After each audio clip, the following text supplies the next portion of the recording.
โอ้โหตอนนี้เราจะไปจอดสถานที่สำคัญที่สุดในคืนนี้ก็คือถูกไหมฟาสต์ฟู้ดแม่นแล้วอันนี้เป็นเบอร์เกอร์ขิงแฮมเบอร์เกอร์ขิง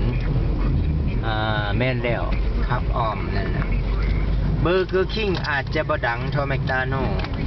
แต่ว่ารู้สึกแต่ก็กินได้ยู่ท้องแต่ว่าแฮมเบอร์เกอร์เขาจะใหญ่กว่าเด้อครับถ้าเทียบใส่กับแฮมเบอร์เกอร์เขาจะใหญ่กว่าเนื้อจะหลายกว่าแมคโดนัลด์นี่น้อยๆท่านเทียบมันมีอะไรบ้างไปดูดิมีเร็วดูเดี๋ยวลงเข้ามาวอปเปอร์สั่งนี่สิโอ้199นะอะไรเนี่ยเนื้อวอปเปอร์ที่ผมซื้อไปให้เธอวันนึงไงเหรออันวันในเอา2บ่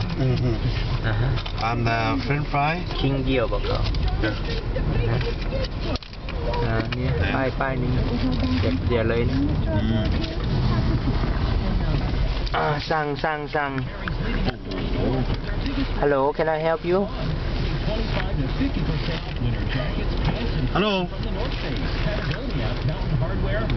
Can I help you Huh Hi Can I have two เอาเป็นเดียวเลยไหมเอาเป็นคอมโบเลยไหมหรือเอาแต่แฮมเบอร์เกอร์2 อันแฮมเบอร์เกอร์2 อัน Can I have that 199 hamburger 2 pieces Original chicken I'm sorry The original chicken Yes How many 2 Just a sandwiches Yes just a sandwich Okay Yeah the French fry Oh can I have one French fry too เอาlarge one large French fry 2 sandwiches and 1 large French fry Yes แม่นแล้ว Sorry Yes Second window Thank you 2 large chicken แม่นแล้วบ่ยอมหับเนาะควรจะเรียนภาษาไทยภาษาลาวนั่นแหละสวยอันนี้มันขับรถ